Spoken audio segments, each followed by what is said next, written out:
A partir de agora, a Timbira apresenta Direito no Ar. Direito no Ar. Fique por dentro dos direitos e deveres do cidadão. Direito no Ar. Na Rádio Timbira. No ar, Heraldo Moreira, comunicando. Olá, meus amigos e minhas amigas do Direito no Ar, programa que é fruto da parceria entre a Rádio Timbira, a Associação dos Magistrados do Maranhão e o Instituto Mérito. A Rádio Timbira, você sabe, é a emissora oficial do Estado do Maranhão, sendo vinculada à Secretaria de Comunicação Social, cujo secretário é o jornalista Ricardo Capelli. O diretor-geral da Timbira é o também jornalista Robson Paes. A Associação dos Magistrados do Maranhão é presidida pelo juiz Olídice Barros e tem como diretora de comunicação a juíza Marcela Lobo.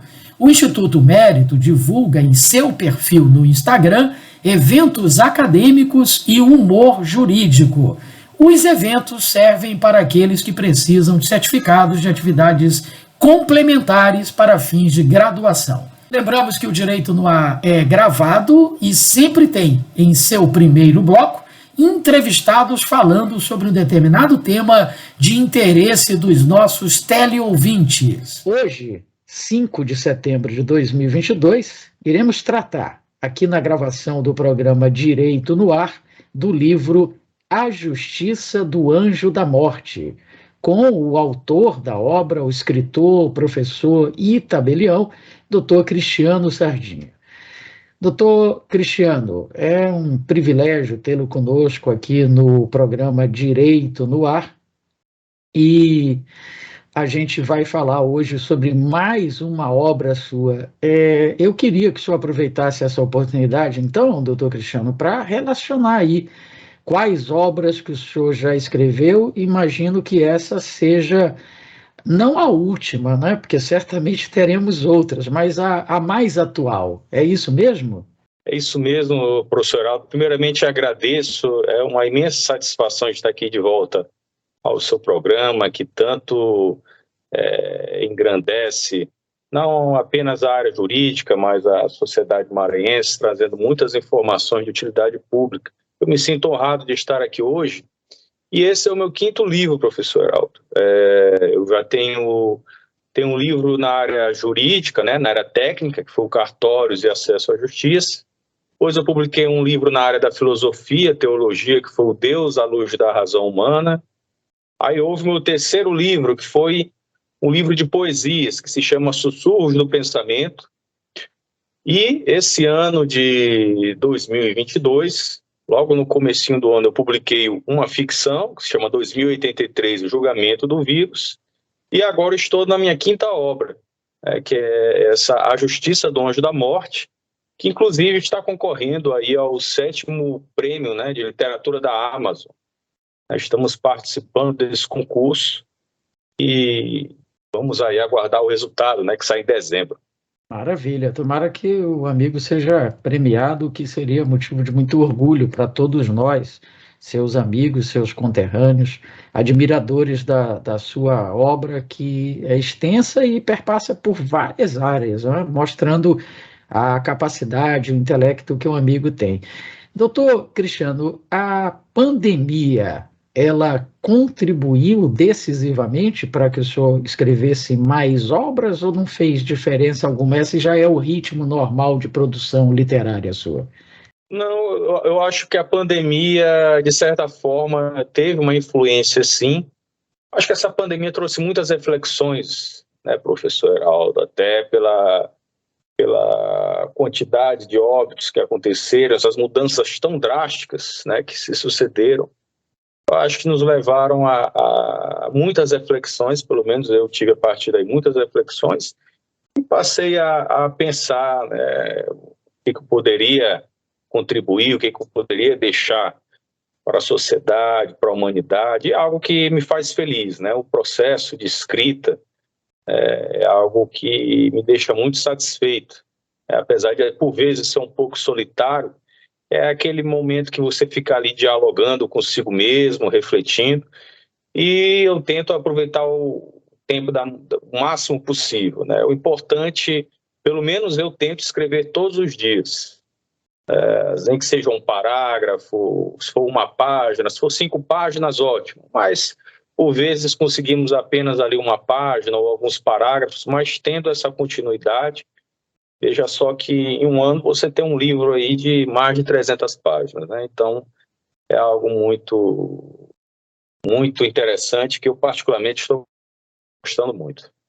O conhecimento do Dr. Cristiano Sardinha é vasto, como ficou claro nas várias atividades e nas obras que já escreveu, inclusive na filosofia, contribui bastante conosco aqui quando tem tempo, com um quadro, inclusive, simplificando a filosofia para os nossos teleouvintes. A gente lhe agradece mais uma vez, publicamente, por isso. Agora, doutor Cristiano, escreveu a primeira obra e depois outras 4. A gente pode dizer que a partir do momento que a gente escreve o primeiro livro, isso acaba se tornando um vício, um bom vício? Olha, eu particularmente é algo que, como eu já até ressaltei, né, algo que tem me deixado assim muito satisfeito. E eu penso que depois que você escreve um livro, apesar de ser algo que demanda muito tempo, um certo esforço, um considerável esforço, como tudo na vida, é algo que, por mais, por exemplo, às vezes você tira um tempo para descansar, né? Eu estou agora, vamos assim dizer, descansando da escrita do livro, né? Estou cuidando dos meus afazeres, do trabalho, mas daqui até o final do ano já quero dar início a outra obra.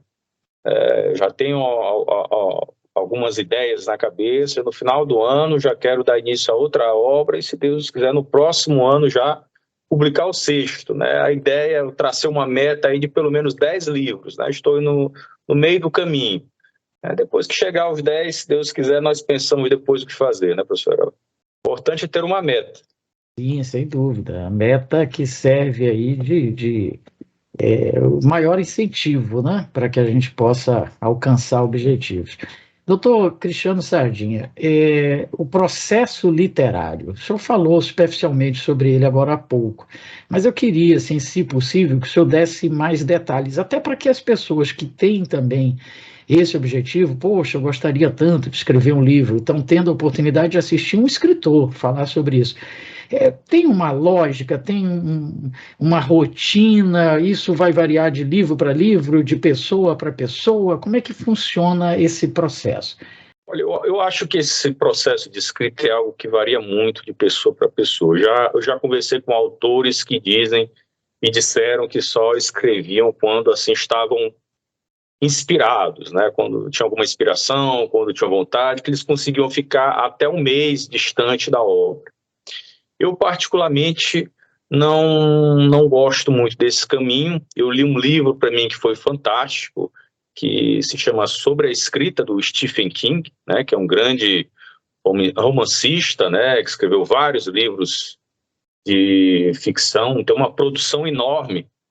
E ele é muito categórico e objetivo. Ele disse, olha, eu escrevo todos os dias, com exceção, ele até cita nesse livro, do aniversário dele e do Natal.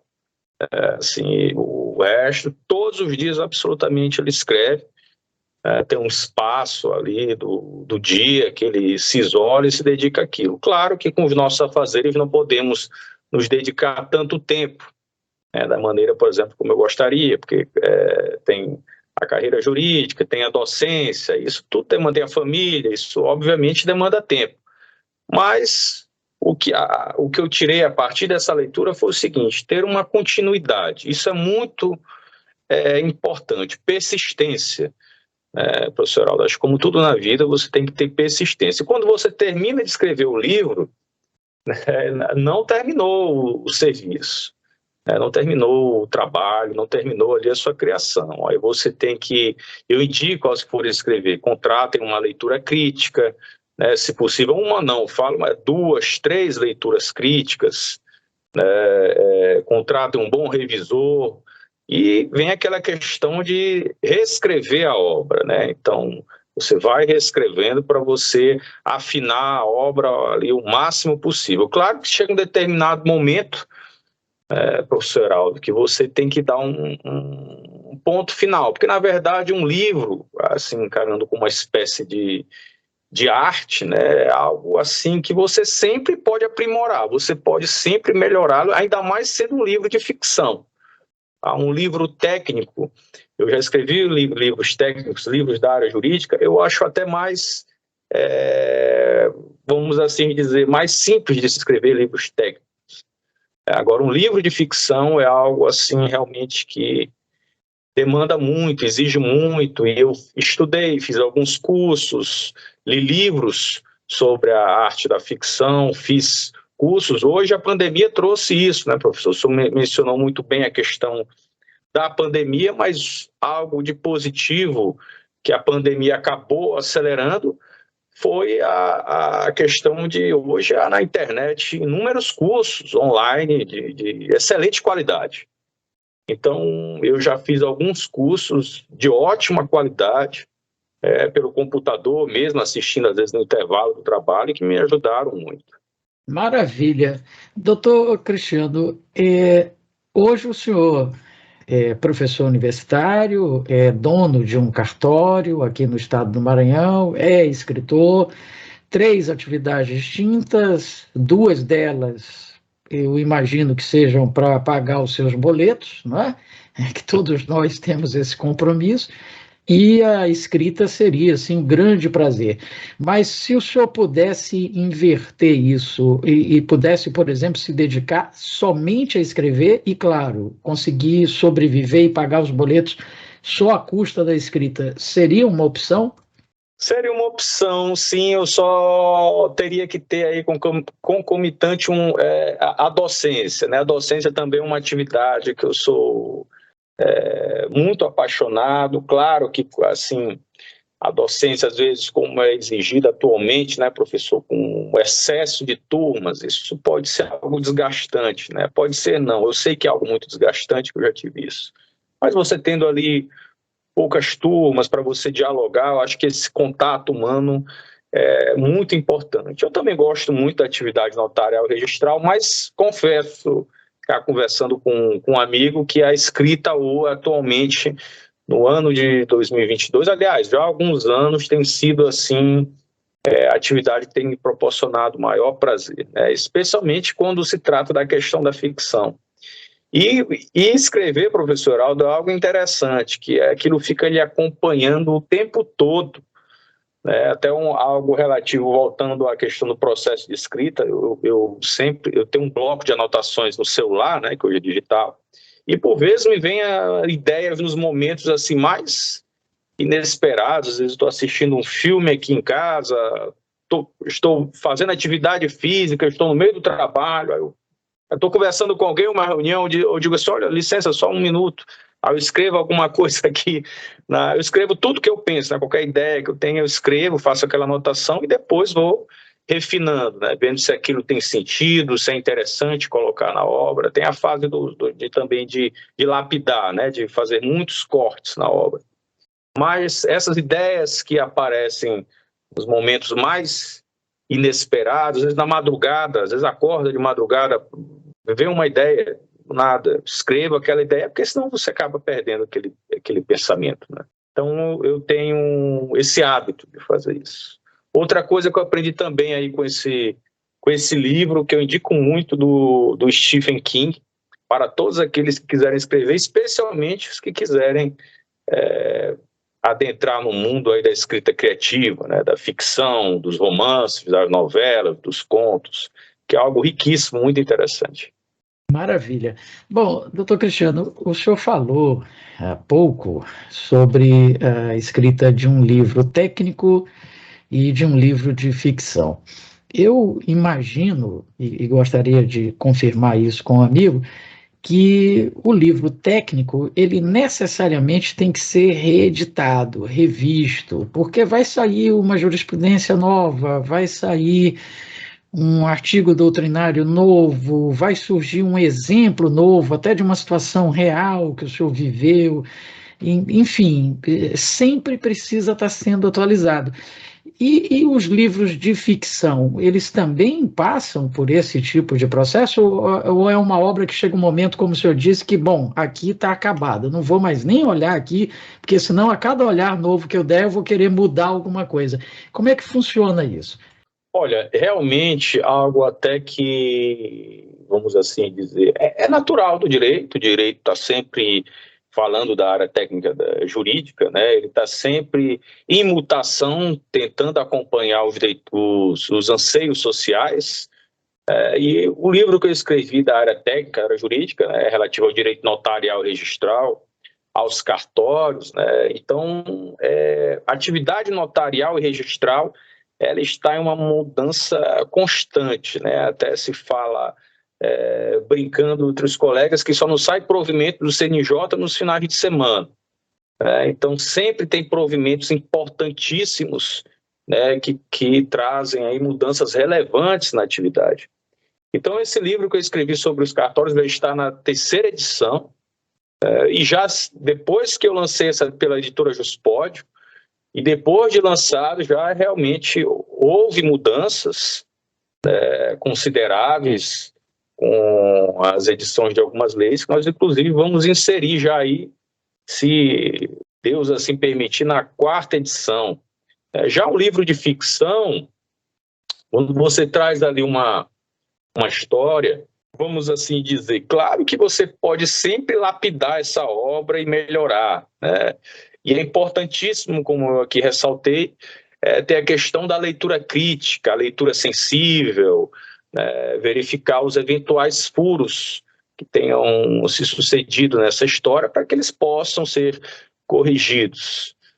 Mas eu acredito também, professor Heraldo, isso é de cada escritor, né? Dante escreveu a Divina Comédia por toda a vida, né? Então ele passou a vida. Eu admiro essa persistência dele de ter permanecido com uma obra durante toda a vida. Não é à toa que, para muitos, é considerado talvez o livro mais importante, aí, um dos livros mais importantes, né, da humanidade. Mas eu, como me vem muitas ideias diferentes, eu sou muito eclético, eu optei por ter assim diferentes histórias. São livros que não são muito extensos, né? Eu gosto de trabalhar aí com a média de 100 a 300 páginas, quer dizer, são livros que as pessoas vão... Até porque, professor Aldo, infelizmente, no Brasil, né, ainda está se desenvolvendo esse hábito de ler, né? Que percebe, o senhor sabe, que inclusive mesmo no curso de Direito, veja só, que eu já percebi que alguns alunos, mesmo da área jurídica, perderam aquele hábito de ler. Como é que pode, né? Como é que o aluno de Direito não vai ler, né? Ele às vezes só quer ler informações que encontra na internet. Não que isso não seja válido, mas é importante também ter acesso a uma obra, seja digital, seja em papel, e fazer a leitura daquela obra. Assim vai desenvolver o pensamento crítico. Isso, eu acho que o problema está bem aí, né? Alguns deixaram de ter pensamento crítico. Em consequência, não leem, não fazem vários questionamentos, enfim. Bom, até agora, doutor Cristiano, a gente falou sobre o escritor, Cristiano Sardinha, falamos sobre o processo de escrita. Vamos falar agora sobre o tema do programa de hoje, que é o livro A Justiça do Anjo da Morte. Do que se trata exatamente esse livro? É uma ficção baseada na realidade atual, na sua realidade, ou é algo puramente ficcional mesmo?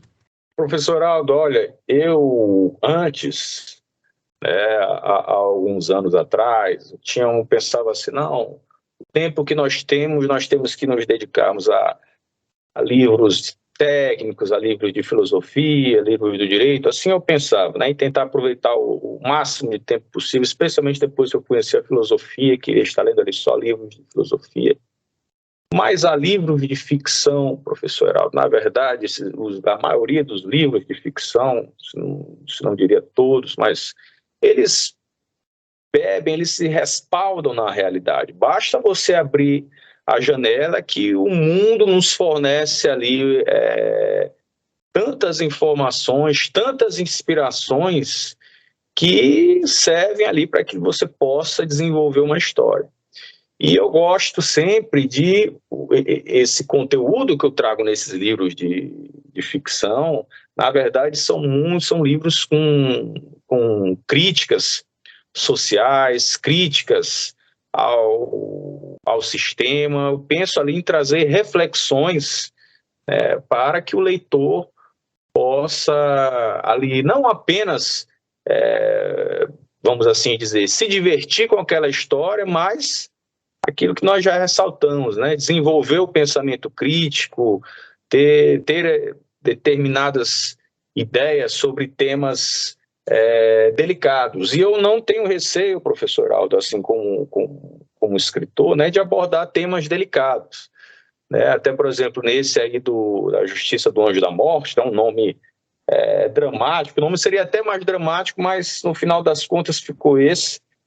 Eu abordo, logo de início, a questão do feminicídio, a violência social, a violência contra a mulher. Logo, o primeiro capítulo é um julgamento de feminicídio, com uma dose de violência absurda. Aí cheguei a pensar, poxa, será que eu exagerei?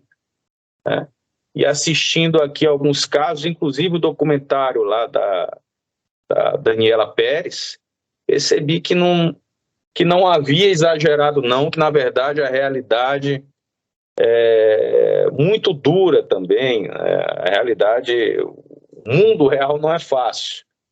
Então, nesse livro eu trouxe, né, a questão da violência contra a mulher, questão das doenças mentais, com promotor de justiça que começa a fazer justiça contra as próprias mãos, porque ele já não acredita mais no sistema, ele sofreu um grande trauma, e ele começa ali a fazer justiça com as próprias mãos, questionar o sistema de justiça.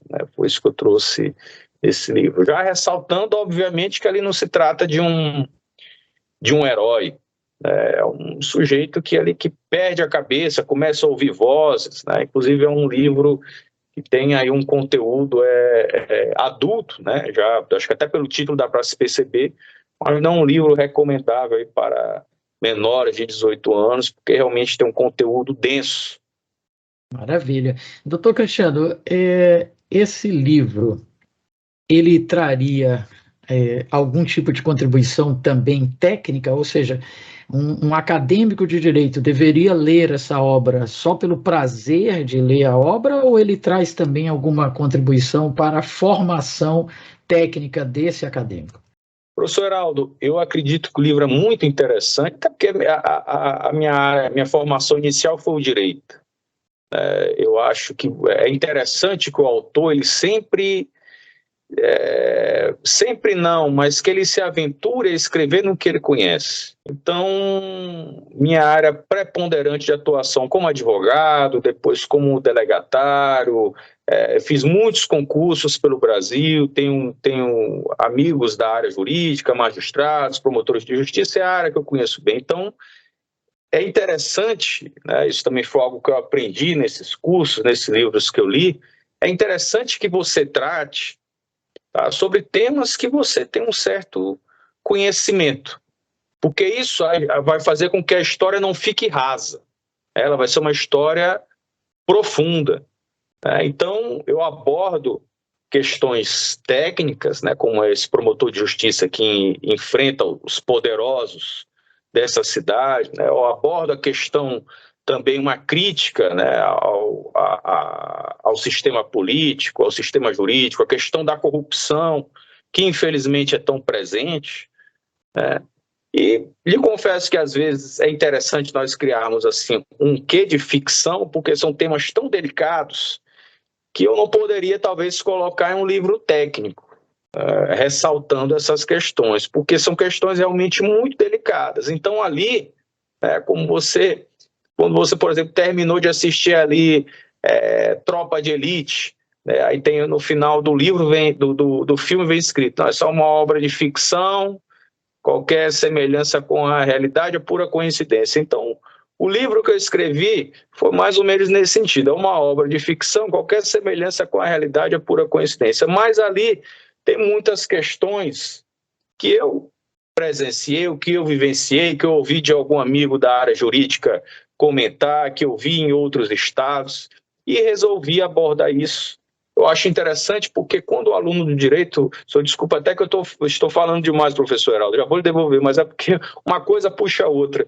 Mas eu, como profissional do direito, realmente eu senti um grande impacto quando eu saí da universidade e me deparei com a realidade. É que você fica estudando ideias, e quando você vai e se depara com a realidade, você tem que, claro, adequar aquelas ideias à realidade. Tem algumas pessoas, inclusive, que se frustram com essa realidade e acabam não seguindo a carreira, né? Alguns colegas meus da época da universidade disseram, meu Deus, não é nada que eu imaginava, vai fazer outro curso, etc. Então, há esse processo de amadurecimento. Então, é interessante, sim, para que um aluno da área jurídica, que ele possa ter contato com esse tipo de formação, com esse tipo de conhecimento. Fique à vontade, doutor Cristiano. O senhor é uma fonte de saber. Quanto mais falar, mais nós aprenderemos. Eu até um pouco, senão fica extenso demais. Mas... Não, de modo algum, está na medida certa.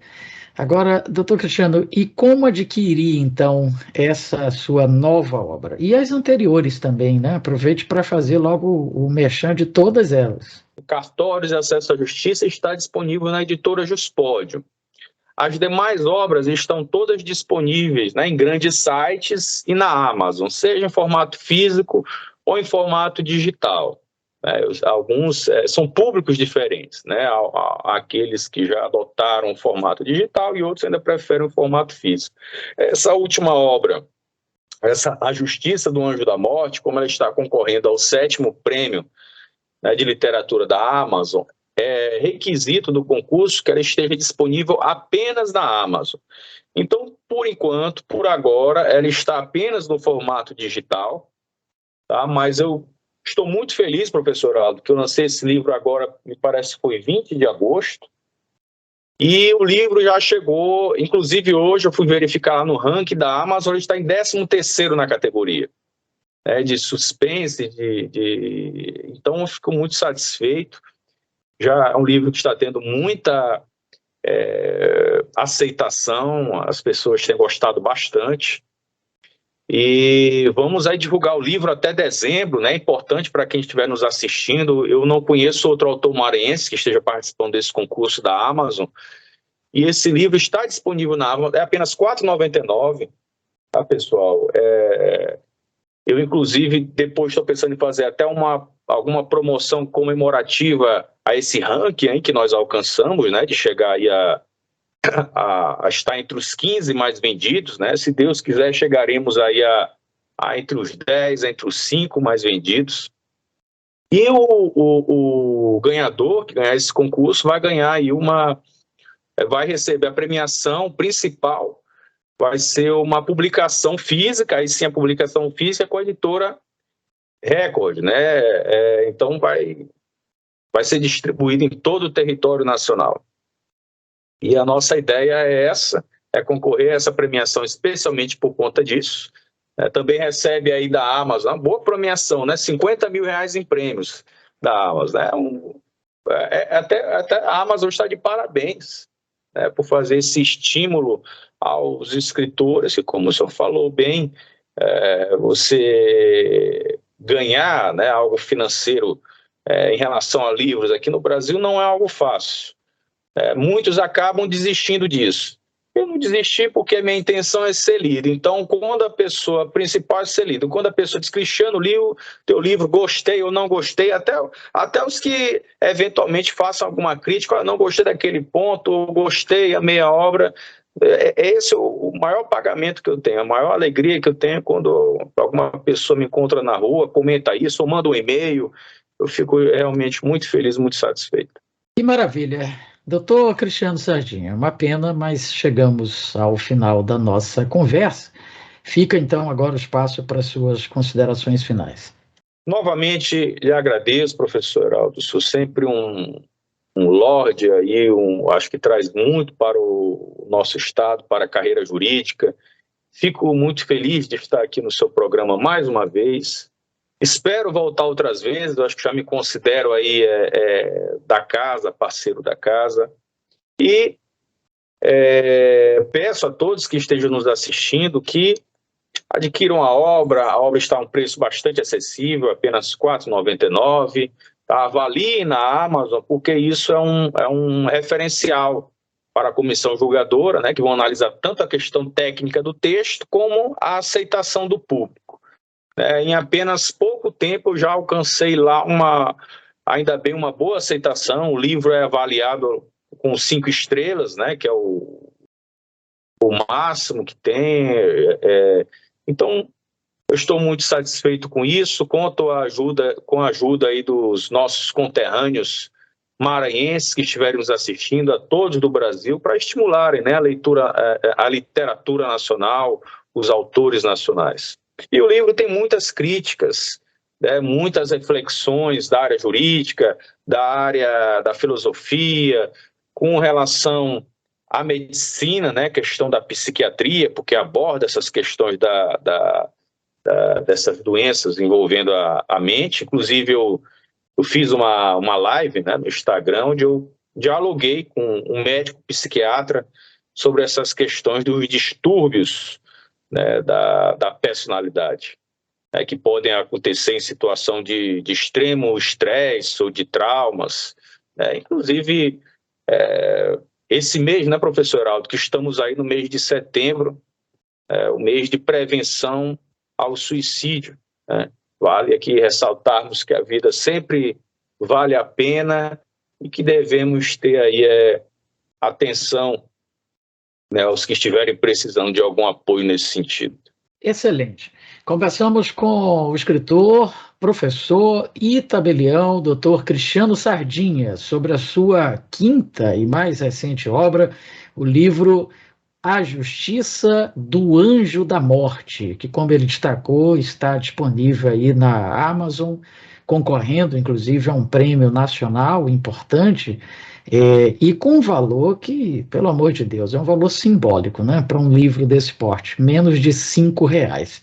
Desculpa até que ele cortei, mas é mais barato com refrigerante na editora. Sendo que um refrigerante faz mal, né? E esse livro certamente faz bem ao nos fazer pensar em todas essas questões. Faremos agora um rápido intervalo, mas logo estaremos de volta com o seu Direito no Ar. Continue conosco. Estamos apresentando Direito no Ar. Direito no Ar. Fique por dentro dos direitos e deveres do cidadão. Direito no Ar. Na Rádio Timbira. Uma mentira repetida 1000 vezes vira verdade? Não! É falso que o Supremo tenha tirado poderes do presidente da República de atuar na pandemia. É verdadeiro que o STF decidiu que União, estados e prefeituras tinham que atuar juntos, com medidas para proteger a população. Não espalhe fake news. Compartilhe as verdades do STF. youtube.com/TV Timbira. Acesse e acompanhe a programação da Nova 1290.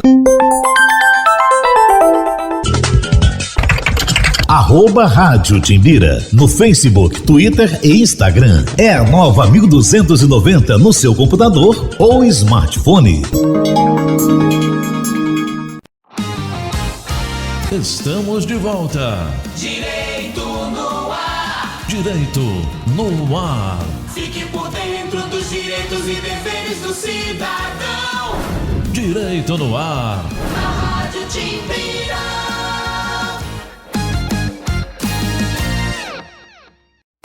No ar, Heraldo Moreira, comunicando. Estamos de volta aqui pela Rádio Timbira com o seu Direito no Ar, em parceria com a Associação dos Magistrados do Maranhão e o Instituto Mérito. E chegou a hora do quadro A Vida Pede Passagem, produzido pela ONG SOS Vida, Paz no Trânsito. Vamos assistir?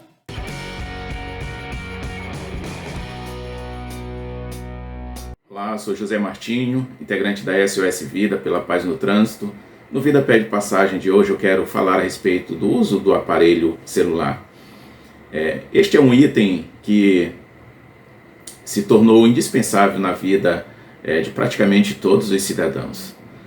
É difícil encontrarmos uma pessoa que não faça uso de um aparelho celular, seja para os estudos, para o trabalho, e ele nos possibilita também obtermos notícias, darmos notícia de forma imediata. E é importante notar que dentro de tantas possibilidades que o aparelho celular nos traz, existem algumas proibições quando tratamos a respeito do trânsito. Segundo o artigo 252 do Código de Trânsito Brasileiro, ele vai nos dizer que o uso do aparelho celular enquanto dirige é proibido, podendo ser multado aquele condutor que usa o celular enquanto dirige, uma multa gravíssima que chega no valor de R$ 293,47 e acrescentado a isso 7 pontos na CNH. Mas para além desses valores, é importante observarmos que ao usar o celular enquanto dirige, o condutor ele tem algumas distrações e no trânsito não pode haver distração. O condutor ele precisa estar a todo tempo ligado ao que acontece à sua volta. Então, ao utilizar o aparelho celular, ele tem distração, seja ela visual, cognitiva ou auditiva, que vai acabar prejudicando o resultado final da sua condução. Especialistas afirmam que o uso do aparelho celular enquanto dirige aumenta em até 400% a chance de acidentes. Então, é importante observarmos essas regras, o que a legislação nos fala, para que possamos garantir um trânsito mais seguro.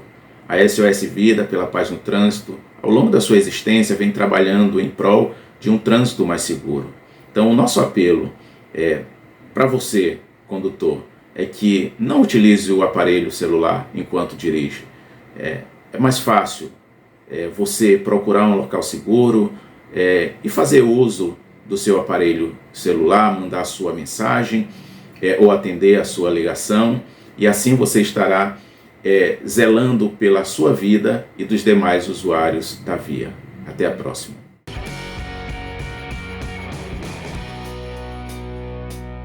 No segundo bloco, nós temos programas produzidos pelo Conselho Nacional de Justiça, sempre com temas relevantes e atuais. Acompanhe! Olá, está no ar mais uma edição do Link CNJ. Aqui você acompanha assuntos da justiça que impactam o seu dia a dia em reportagens e conversas exclusivas com personalidades do mundo jurídico. E hoje vamos falar sobre o papel do judiciário diante do envelhecimento da população. O assunto foi levantado pelo Conselho Nacional de Justiça em recente encontro que debateu o aprimoramento da justiça diante deste novo cenário. De acordo com o Instituto Brasileiro de Geografia e Estatística, IBGE, o número de pessoas com 60 anos ou mais cresceu praticamente 40% entre 2012 e 2021.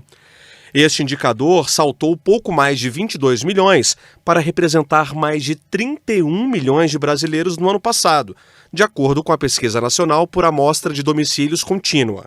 10 anos frente à coordenação da Central Judicial do Idoso do Tribunal de Justiça do Distrito Federal e dos Territórios, a juíza Monize Marques explica como funciona o atendimento multissetorial do local. A gente contempla no mesmo espaço físico profissionais desses 3 órgãos, o que evita a revitimização do idoso, né, em situação de risco, porque com um só acolhimento a gente consegue fazer uma movimentação mais eficiente da rede. O atendimento necessário frente à transição demográfica do país com o envelhecimento da população é de vital importância para uma intervenção mais eficiente. A transição demográfica, ela trouxe também uma ampliação considerável do número de demandas que estão sendo levadas ao Poder Judiciário. Não é somente uma modificação das demandas, apesar de que elas existem, mas ela exige também uma nova preparação dos profissionais que fazem esse acolhimento da pessoa idosa, para que o idoso não seja identificado a partir de uma visão homogênea da velhice. O principal desafio do Poder Judiciário nesse momento é abrir espaços seguros de debate a respeito do envelhecimento, para que a gente possa, de fato, identificar nas circunstâncias sociológicas, nas circunstâncias biológicas, quais decisões judiciais poderiam favorecer o envelhecimento ativo, conforme preconiza, inclusive, a Agenda 2030 da ONU. Diante deste novo cenário, o Conselho Nacional de Justiça tem buscado formas para propor ações e políticas judiciárias para a melhoria de rotinas e fluxos de atendimento às pessoas idosas. Nesse sentido, podemos refletir sobre diversos direitos sociais relacionados à pessoa idosa, como o direito à saúde, à moradia, ao trabalho, à alimentação, transporte, previdência social e à assistência aos desamparados. A partir dessa reflexão, será possível desenvolver outras ações e projetos destinados a assegurar o pleno exercício desses direitos. Essa foi a segunda edição do ciclo de debates que discutiu sobre a postura da justiça brasileira diante do envelhecimento da população.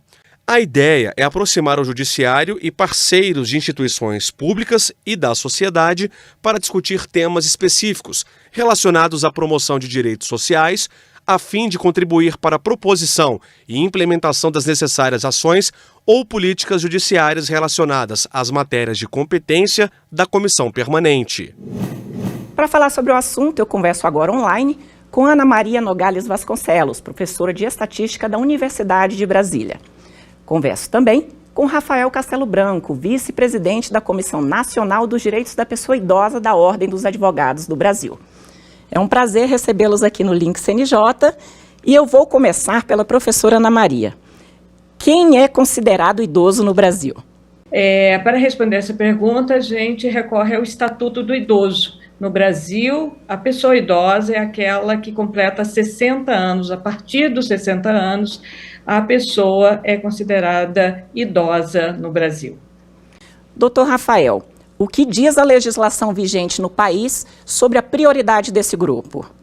Bom, a legislação, no que pertine aos direitos da pessoa idosa, ela condensa direitos que são especificados a todos e todas, né, os ditos direitos humanos, que são comuns a todos os segmentos, mas estabelece prioridades para os ditos direitos específicos. Então, no que tange a prioridade de processos judiciais e administrativos, a gente pode colocar o artigo 71 do Estatuto, que ele preconiza que a todo brasileiro ou brasileira com mais de 60 anos há esse direito de que os processos, tanto no âmbito judicial como no âmbito também administrativos, devem ter um tratamento diferenciado, um tratamento prioritário e, inclusive, trazendo uma prioridade, uma super prioridade a pessoas idosas com mais de 80.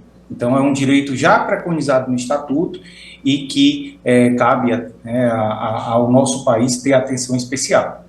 Professora, o que os números vêm dizendo em relação ao envelhecimento da população?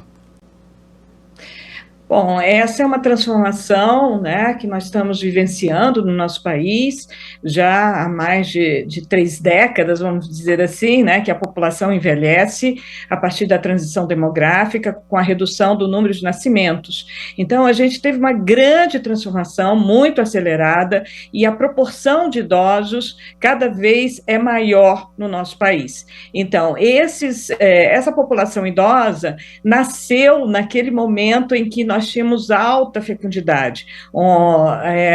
Naquela época, né, as mulheres tinham, em média, mais de seis e um pouquinho mais, né, em média, filhos por mulher naquela época. Então, essa população sobreviveu, né, é um grande ganho para o nosso país, né, ver essa sobrevivência dessa população e esse contingente, né, que se escolarizou, que trabalhou agora, né, tem 60 anos ou mais e está chegando na sua aposentadoria. Muitos já se aposentaram. Doutor Rafael, no judiciário, quais as principais demandas decorrentes para o grupo de idosos? As demandas, elas são múltiplas. O idoso, em geral, ele tem um alto índice de judicialização. Então, e além de muitas, né, elas são um contingente bem plural, desde demandas que buscam o reconhecimento de direitos voltados a direitos sociais, por exemplo, judicialização da saúde. Muitas vezes pessoas idosas buscam no judiciário acesso a algum eventual medicamento, algum procedimento cirúrgico, ou eventualmente contesta alguma cláusula contratual, eventualmente de um plano de saúde, mas, sobretudo, ações voltadas à questão, ao exercício de direitos que eventualmente não foram exercitados de maneira administrativa, como, por exemplo, ações que pleiteiam o reconhecimento de benefícios previdenciários, né, como de aposentadoria, como a professora Ana Maria trouxe muito bem, assistenciais, como o BPC, que é o benefício de prestação continuada, que é um direito específico de pessoas idosas e pessoas com deficiência. Então, há, de fato, um contingente muito amplo. E, na sua opinião, doutor, assim, como que o senhor avalia que o judiciário assim vem lidando com essa situação? Bom, a gente deve reconhecer muitos esforços, né? A gente tem no país exemplo de ações exitosas, de sensibilização do quadro técnico, né? Nós mesmo, enquanto Ordem dos Advogados do Brasil, já tivemos a oportunidade de participar de cursos, né, capacitação, por exemplo, para servidores do Poder Judiciário. A questão também de um trabalho interinstitucional.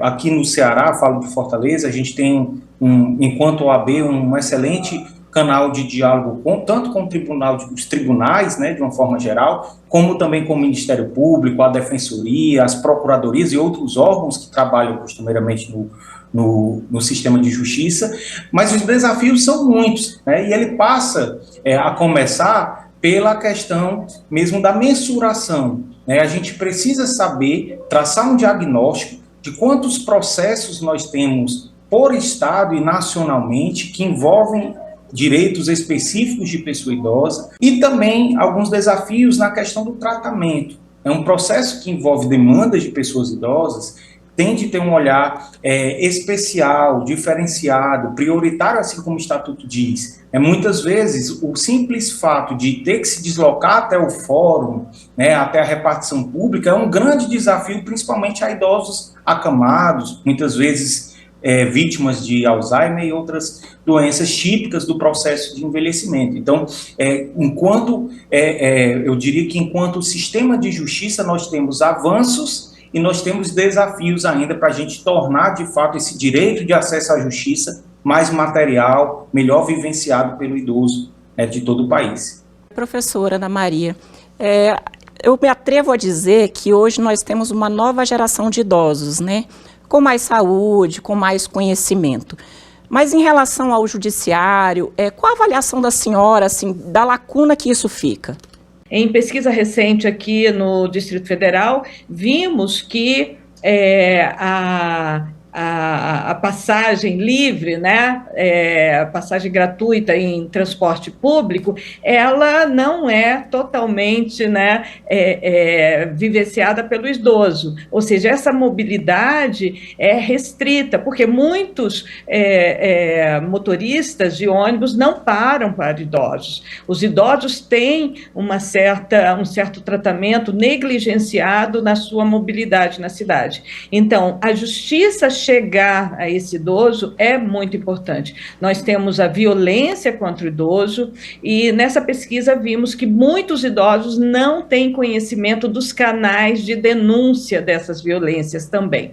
Então, esse tratamento especial para o idoso é extremamente necessário e esse olhar da sociedade especial e especial da justiça para a pessoa idosa é um caminho muito acertado, para o nosso país. Ou seja, doutor Rafael, é um grande desafio que nós temos pela frente, não é isso mesmo? Muitas vezes, o idoso que recorre até o sistema de justiça é um idoso que já passou por várias outras negativas, vários outros processos de negação, quer seja de um medicamento, quer seja, por exemplo, de acesso a uma educação, ou até mesmo de um retorno ao mercado de trabalho, que a gente tem que citar, que é dentro do contexto em que a gente vive, onde as pessoas têm que contribuir mais tempo para perfectibilizar as condições para ter acesso a um benefício de aposentadoria, a tendência de idosos trabalhando é uma tendência crescente. Então, é importante que nós tenhamos também políticas públicas nesse sentido. Então, aquele idoso que recorre ao sistema de justiça, em geral, ele já passou por esse tipo de dificuldade e encontra na justiça ou busca na justiça a concretização de algum direito. Então, realmente, você conferir a esse processo um tratamento digno, um tratamento condizente com a realidade do idoso, a gente sempre fala, o direito do idoso não pode esperar. Bem, a conversa está ótima, eu peço um minutinho aos senhores que nós vamos a um breve intervalo. O Link CNJ faz um breve intervalo e a gente volta já já.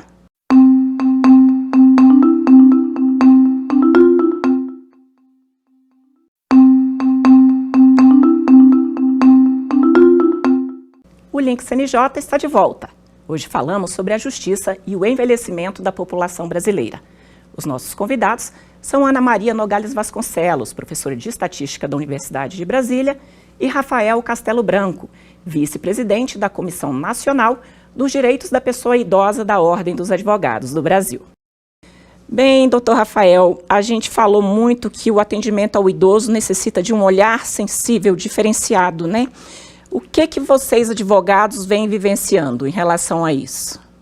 A gente vivencia um momento muito interessante, porque eu acredito que nós vivenciamos um momento de transição, onde nós temos muito claramente algumas vitórias, como eu falei, essa questão do ganho da interinstitucionalidade, as instituições estão dialogando mais, a solução para muitos dos desafios que nós temos, ela passa por várias mãos, então o Ministério Público, o Judiciário, a Advocacia, a Defensoria, enfim. Mas nós temos muitos desafios, Então hoje, infelizmente, a gente ainda tem uma realidade em que milhares de processos que envolvem o envelhecimento, envolvem demandas de idosos, muitas vezes não conseguem ter uma resposta com o idoso em vida. Outra situação também ainda como um desafio, que a gente visualiza, é principalmente a dificuldade quando eventualmente essas demandas necessitam do apoio de auxiliares da justiça, profissionais peritos, como um perito, um assistente social, ou até mesmo uma perícia médica. A gente vivencia ainda uma realidade onde muitas vezes esses procedimentos periciais, eles ainda são bastante demorados. E um terceiro ponto que a gente coloca como desafio é a própria virtualização.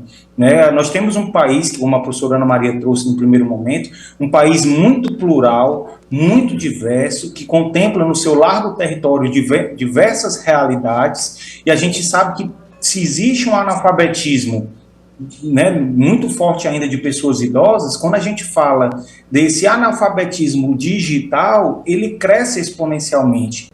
E a senhora, professora, como é que a senhora avalia esse novo cenário que nunca foi visto antes, pelo Brasil?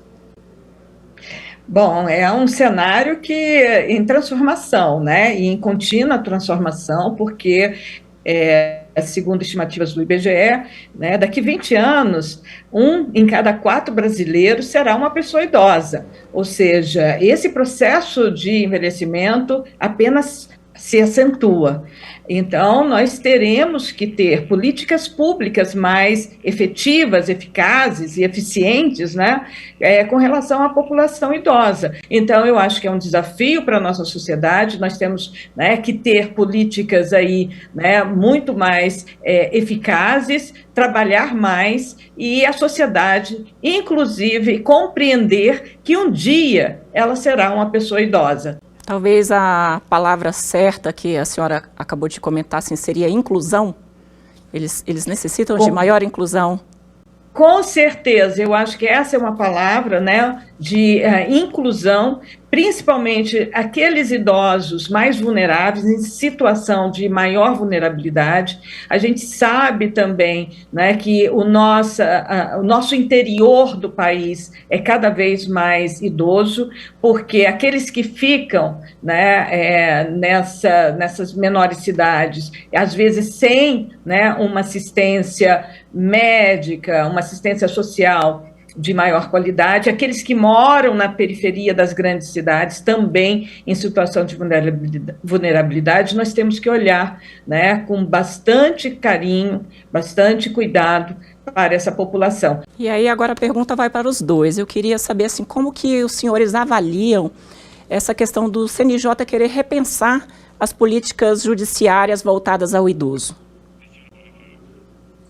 Bom, avalio como muito positiva, né, essa conduta, inclusive já em nome da nossa Comissão Nacional dos Direitos da Pessoa Idosa da OAB, né, do Conselho Federal da OAB, a gente já se coloca à disposição de também contribuir nessa tarefa. Eu acredito que nós, por tudo isso, né, que, né, a professora Ana Maria, né, e a gente tem colocado, desse momento de transição, e que não é uma transição somente demográfica, é uma transição de princípios, de valores, né, de concepção de políticas públicas, é fundamental o engajamento de todas e todos, né, e passando também pelas instituições. Professora Ana Maria? Eu também parabenizo, né, a iniciativa do CNJ, importante, porque abre caminhos para outras instituições também, né, seguirem, né, nessa consideração do envelhecimento da população, ou seja, estar mais próximo da nossa sociedade, né, das transformações, como disse, não somente demográficas, mas, né, todas as transformações societárias que nós estamos vivenciando. Bem, chegamos ao fim da nossa entrevista. Eu agradeço mais uma vez a participação de Ana Maria Nogales Vasconcelos, professora de Estatística da Universidade de Brasília, e Rafael Castelo Branco, vice-presidente da Comissão Nacional dos Direitos da Pessoa Idosa da Ordem dos Advogados do Brasil. E a gente lembra que caso você queira participar do nosso programa, apesar dele ser gravado, você pode fazê-lo com suas críticas, dúvidas ou sugestões pelo nosso e-mail amaimprensa@gmail.com. AMA, imprensa, tudo junto, @gmail.com. Voltaremos semana que vem com o seu Direito no Ar, um programa da Rádio Timbira, a Associação dos Magistrados do Maranhão e Instituto Mérito. Até lá e muito grato por sua audiência. Você acabou de acompanhar mais uma atração da Timbira AM. Direito no Ar. A primeira do Maranhão. Timbira.